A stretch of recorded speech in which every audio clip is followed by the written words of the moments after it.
Mes bien-aimés, qu'est-ce que le mal? Nous avions dit que nous devons donner la définition donc étymologique du mal, le péché et le chaos. Qu'est-ce que le mal? Il nous est dit que le mal, étymologiquement du latin malus, il veut dire mauvais. Le mal, c'est l'absence du bien. Or, le diable, mes bien-aimés, est l'incarnation du mal devant le Seigneur de gloire. En Dieu, il n'y a pas de mal.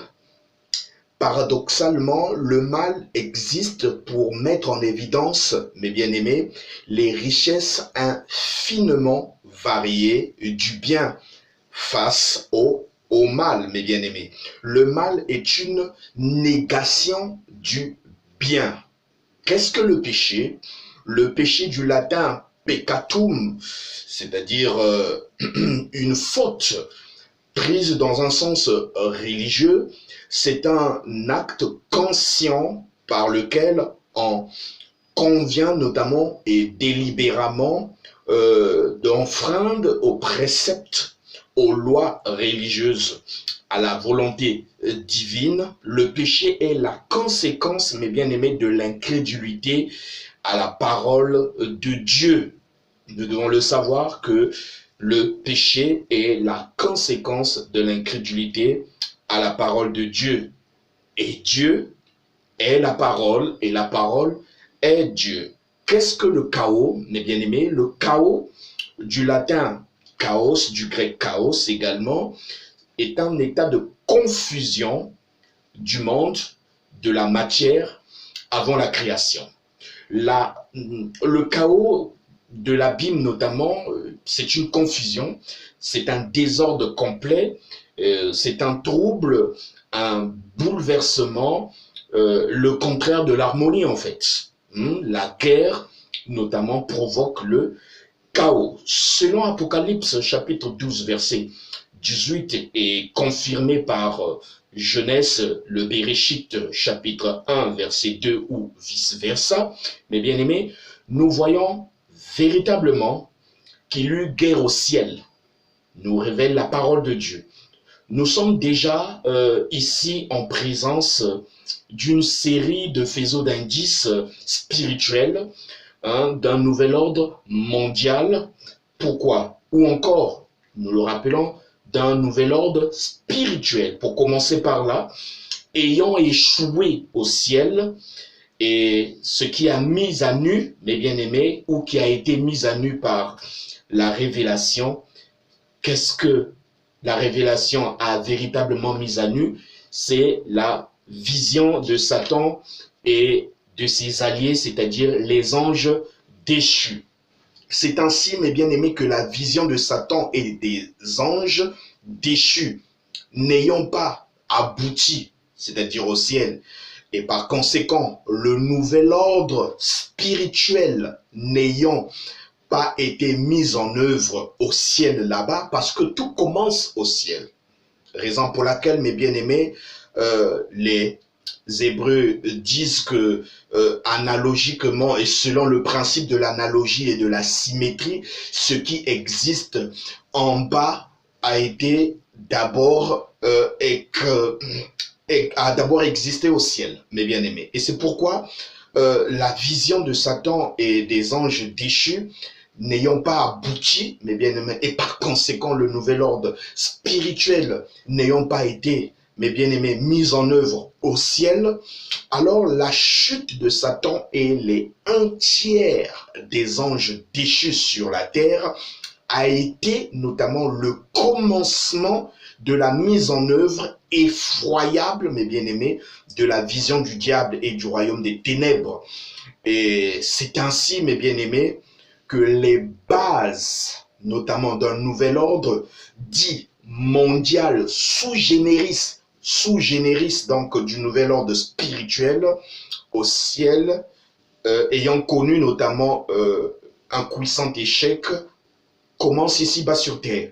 Donc le nouvel ordre, notamment spirituel, qui devait s'abattre au ciel, qui devait avoir lieu au ciel, n'a pas pu avoir lieu, notamment à cause donc de cette guerre spirituelle que nous lisons dans Apocalypse chapitre 12, versets 7 à 14, et le livre aussi de Genèse qui vient notamment appuyer cela, car le livre de Genèse, mes bien-aimés, et le livre d'Apocalypse, ce sont des livres prophétiques, ça, nous n'oublions pas, le livre de Genèse est un livre prophétique, comme le livre d'Apocalypse, mes bien-aimés. Il faut la révélation pour pouvoir notamment comprendre ces deux livres particulièrement, car le diable n'aime pas ces deux livres. Le livre de Genèse qui notamment montre, dévoile en sorte les agissements du diable à son commencement, et le livre d'Apocalypse dévoile effectivement la finalité, la fin donc des agissements du diable et de son royaume. Donc le nouvel ordre spirituel qui devait avoir lieu après, si éventuellement le coup d'État aboutissait, ce qui n'est pas probable, ou encore nous ne pouvons même pas y penser, le fait que cela n'ait pas eu lieu, alors donc ce nouvel ordre spirituel du diable, de la vision de Satan, est venu notamment s'installer ici-bas sur terre. Et donc nous avons affaire ici-bas sur terre d'un nouvel ordre mondial. Pourquoi mondial? C'est cet ordre nouveau, c'est-à-dire ce nouvel ordre spirituel qui devait avoir lieu au ciel, mais bien aimé en présence du bien, mais qui n'a pas marché. Et bien aimé, c'était un cuisant échec. Et donc ce nouvel ordre spirituel arrive ici-bas sur terre, là où vous et moi, nous sommes arrivés. Rappelons-nous toujours, mes bien-aimés, que l'Éternel a placé dans chaque élu la volonté de faire sa volonté. Vous pouvez lire cela dans le livre de 3 Jean chapitre 11 et de même aussi dans 1 Jean chapitre 4 versets 2 à 6. Nous devons comprendre aussi une chose, c'est que la chute d'Adam et Ève, c'est-à-dire la tentative délibérée du diable de dominer sur Ève, la première église, en fait l'église épouse de Adam, le premier Adam, Adam Marichot, donc Ève, le type donc de l'église, le diable voulait dominer sur elle, et ensuite sur l'homme qui est le pasteur donc de cette église. Malheureusement, mes bien-aimés, le diable n'a pas pu vu que il y a eu notamment un empêchement divin. Adam n'était pas réellement, comment dirais-je, le pasteur sauveur de Ève, nous verrons cela. C'est plutôt Jésus-Christ qui est notre berger, notre sauveur véritable. Alors, puisque, mes bien-aimés, le diable n'a pas pu, notamment entraîner Adam dans une rébellion, ou encore afin d'opérer ce coup d'État à la place donc de l'ennemi, le diable lui-même, alors tout cela ont été notamment chassés. Bien. Et si nous comprenons bien dans le livre d'Ésaïe chapitre 14 verset 12 à 16, il nous est réellement dit que le diable, c'est-à-dire le serpent, était dans le jardin. Dans le jardin. Donc dès le commencement, il était dans le jardin. Ne l'oublions pas. Et en cela, le diable cherche par tous les voies et moyens d'être à la place de Dieu. Alors, la question qu'il faille se poser en hébreu, pourra yepephem, qui peut priver Dieu de son trône, pourra yepephem. Donc, Satan a toujours, j'ai bien, toujours procédé par sa puissance de séduction et sa capacité de mentir. Et là, nous voyons cela dans le livre de Genèse, chapitre 3, verset 1 à 24, notamment Jean, chapitre 8, verset 44, et de même 1 Jean, chapitre 5, verset 19. Donc, le diable a commencé comme serpent, mes bien-aimés, dans le livre de Genèse, dans le jardin, et dans le livre d'Apocalypse, mes bien-aimés, il termine comme le dragon. Et s'il faille toucher donc l'histoire de Noé et le déluge, mes bien-aimés, qui est un jugement, le déluge est un jugement de l'humanité par la parole, qui est l'eau. L'eau, c'est la parole. Donc la parole avait déjà, au temps de Noé, jugé l'humanité, car les cœurs des hommes s'étaient éloignés d'Hachem et Elohim. Il y eut donc ce jugement radical, mes bien-aimés, pour éradiquer le mal, une éradication donc du mal. C'était notamment pour réduire la capacité de nuisance du diable et son royaume, afin de freiner, mes bien-aimés, la vision du diable, donc de l'empêcher, mes bien-aimés, d'établir ce nouvel ordre mondial ici-bas sur terre avant le temps marqué. Pourquoi? Parce que Dieu avait déjà intervenu au temps de Noé pour empêcher donc le diable d'instaurer d'avance cette grande vision du diable, celle notamment donc du nouvel ordre mondial. Mais rien, mes bien-aimés, n'était encore fini, parce que ce n'était que le début. C'était pourquoi, mes bien-aimés, ce n'était autre qu'une partie remise en tant que telle. C'est la raison pour laquelle nous étudierons, mes bien-aimés, notre sujet. Cet enseignement donc du nouvel ordre mondial qui, à vrai dire, a commencé au ciel dans la présence, mes bien-aimés, du bien, dans la présence de Dieu, car il y a eu guerre au ciel, mes bien-aimés. Le péché a commencé au ciel, mes bien-aimés. Il a failli avoir un coup d'état, c'est-à-dire la créature a voulu être à la place du créateur. Le diable, Satan, Lucifer, jadis, a voulu être à la place donc de Hachem et Elohim, notre Père, mes bien-aimés. Mais il n'a pas été trouvé plus fort, alors il a été précipité ici-bas sur terre. Étant donné que il a cette vision d'instaurer un nouvel ordre spirituel, mais étant donné qu'il arrive et qu'il a été précipité ici-bas sur terre, donc ce nouvel ordre spirituel qui a connu un puissant échec là-bas au ciel est venu s'installer ici. Donc cette vision du nouvel ordre spirituel est devenue, mes bien-aimés, le nouvel ordre mondial. Donc le nouvel ordre mondial est sui generis donc du nouvel ordre spirituel qui n'est autre que, mes bien-aimés, la vision du diable. Et donc la question qu'il nous est donc posée, c'est de savoir qui peut priver Dieu de son trône. Pourra Yepéphème? Vous avez, je pense, donc votre réponse, mais n'oubliez pas effectivement de poser vos questions au fur et à mesure sur notre chaîne Réma, la parole YouTube. Premier chapitre que nous aurons à voir, mes bien-aimés, c'est la vision de Satan du royaume des ténèbres, échec et perspective d'un nouvel ordre mondial. Chapitre 1er, la vision de Satan et du royaume des ténèbres, échec et perspective d'un nouvel ordre mondial. Chapitre 2, nous avons les fondements historiques proprement dit d'un nouvel ordre mondial en marche.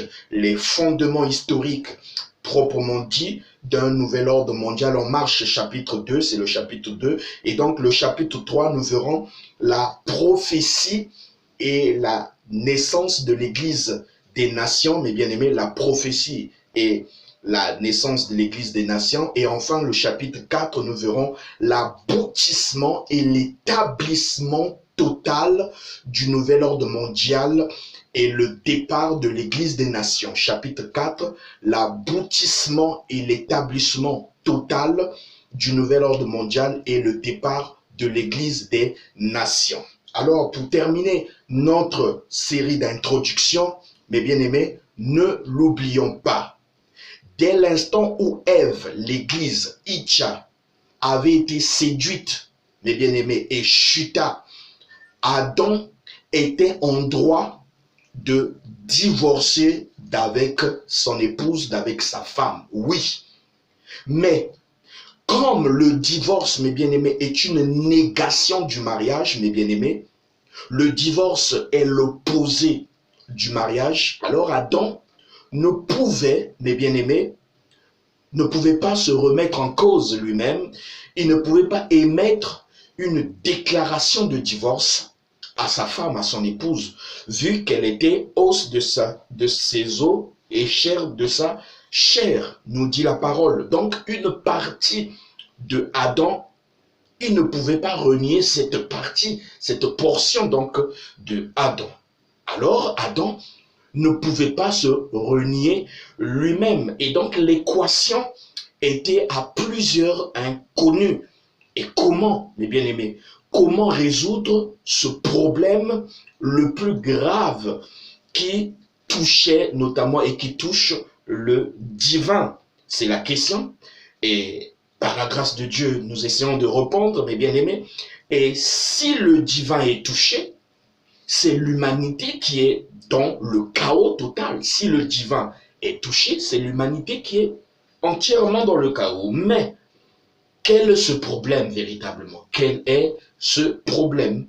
C'est l'incrédulité à la parole de Dieu. L'incrédulité à la parole de Dieu qui produit donc le péché. Et le péché, mes bien-aimés, a donné en naissance, a donné en vue tout le chaos que nous voyons depuis le livre de la Genèse à ce jour. Et remarquez qu'Adam, au lieu d'aller rapidement en parler à Dieu, c'est-à-dire dès lors que Ève mangea donc du fruit de l'arbre, au lieu que Adam aille en parler à Hachem Elohim, il ne le fit pas, mais au contraire, il prit la résolution de pécher avec sa femme seulement, mes bien-aimés, il ne pécha pas par incrédulité comme Ève le fit, mais Adam, il pécha par amour, je dis bien par amour pour son épouse, pensant, lui Adam, qu'il pouvait sortir Ève et lui-même de cette condition, de cette condamnation. Malheureusement, cela n'a pas été donné à Adam. Or, Adam, mes bien-aimés, avait oublié qu'il était certes le pasteur de Ève, son épouse, qu'il avait la parole, mais il n'était pas le Goël, il n'était pas le parent rédempteur, celui qui devrait en principe racheter donc Ève qui était perdue. Il n'était pas le Goël, il n'était pas le parent rédempteur, dans la mesure où il n'avait aucune connaissance du péché. Et cet attribut, mes bien-aimés, de sauveur incombe unilatéralement, uniquement et originellement à Dieu lui-même, c'est-à-dire le Père, par son Fils unique, Jésus-Christ. L'agneau immolé, qui notamment a été immolé avant la fondation du monde, cet agneau pour nous libérer du péché. Dieu ne partage donc sa gloire avec personne.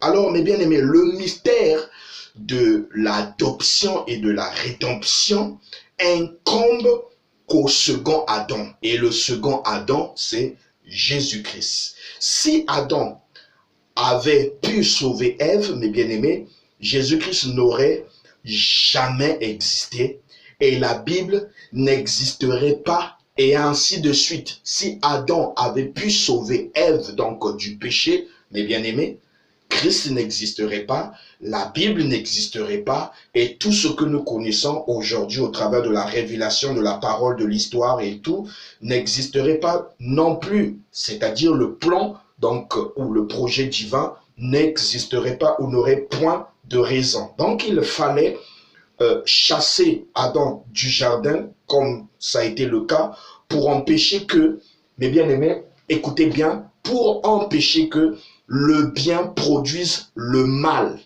Pour empêcher que le bien produise le mal, Adam a été chassé du jardin d'Éden. Que le divin produise c'est-à-dire que le divin produise le démoniaque, il fallait que Adam soit chassé du jardin parce qu'il était déjà rentré dans le mal. Que la lumière produise les ténèbres.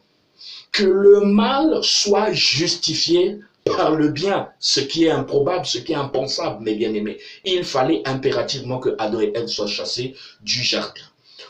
Que le trône de Dieu soit corrompu et que la mort soit éternelle en lieu et place de la vie éternelle. Si Adam avait pu sauver Ève, tout en sachant qu'il était dans le péché, dans le mal, mes bien-aimés, toute cette catastrophe aurait eu lieu. Que le trône de Dieu soit corrompu, que la mort, mes bien-aimés, soit éternelle en lieu et place de la vie éternelle. Ce qui n'est pas le cas Gloire au Seigneur. Pour le diable, écoutez bien mes bien-aimés, si Adam, sous sa domination, n'arrivait pas à emprisonner Dieu, pourquoi? Parce que Adam était en partie divin, en partie physique, mes bien-aimés. C'est un scénario improbable. Du moins, Adam pouvait faire en sorte que la parole soit mensonge, afin que la condamnation à la défaite et à la disparition finale et éternelle qui pèse sur lui, c'est-à-dire le diable aussi, que cela puisse changer. Tout ce qu'il cherchait, c'était cela, un sauvetage. Mais bien aimés, pour qu'ils bénéficient, c'est-à-dire Satan et ses démons, pour qu'ils bénéficient de la vie éternelle, afin de vivre éternellement, lui et les anges déchus. C'est un scénario improbable, mes bien-aimés. Or, s'il vit éternellement le diable, cela suppose clairement que le mal sera éternel et que Dieu, théoriquement, serait privé de son trône. Or, le trône de Dieu est sa gloire, mes bien-aimés. Dieu expose ici, dans cet enseignement sur le nouvel ordre mondial, mes bien-aimés, devant nous tous, la pensée cachée de Satan et son royaume des ténèbres depuis la nuit des temps à nos jours. Donc cet enseignement que nous allons suivre, mes bien-aimés, Dieu est en train d'exposer les mystères cachés, la pensée du diable, tout ce qui doit avoir lieu dans le passé, dans le présent et dans le futur, mes bien-aimés, et nous allons voir cela avec l'aide du Saint-Esprit. Alors, voici, nous allons pouvoir donc toucher notre premier chapitre, la vision de Satan et du royaume des ténèbres, échec et perspective d'un nouvel ordre mondial. La vision de Satan et du royaume des ténèbres, échec et perspective d'un nouvel ordre mondial. C'est ce que nous allons voir, mes bien-aimés, tout à l'heure dans notre prochaine vidéo, Novus Ordo Seclorum. Et vous allez donc remarquer sur le billet donc de $1, mes bien-aimés, ce qui est écrit ici, notamment ici sur cette pyramide. Vous allez voir, mes bien-aimés, Novus, ici, mes bien-aimés, c'est mentionné Novus Ordo Seclorum. Pour ceux qui ont le billet de $1, vous allez voir cela, mes bien-aimés, c'est mentionné au niveau donc de la pyramide. C'est mentionné juste en bas ici, mes bien-aimés, Novus Ordo Seclorum. Et le Seigneur nous conduira dans un enseignement profond et nous allons voir tous ces aspects, car la grâce de Dieu a été donnée à l'Église épouse de Christ. Chacun de nous, mes bien-aimés, Dieu nous donne à avoir accès à la plénitude de sa parole. Et nous avons vu donc une partie donc de l'introduction de notre sujet, de notre thème sur le nouvel ordre mondial.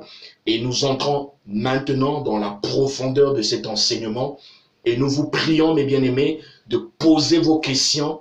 N'hésitez pas, car nous avons beaucoup à dire par la grâce du Seigneur. Nous avons près de 300 au plus de sujets importants, de thèmes importants pour édifier le corps de Christ, pour préparer, mes bien-aimés, des frères et sœurs pour le jour de la rédemption. Parce que notre époux, celui qui est le Goël véritable, nous a donné cette grâce de pouvoir entrer dans la chambre du roi et de voir l'intimité donc du roi. Et ce roi n'est autre que le Seigneur Jésus-Christ. Shalom à vous, que le Seigneur vous bénisse et que la grâce de Dieu soit avec vous. C'est votre bien-aimé frère, le docteur Odessel. Merci.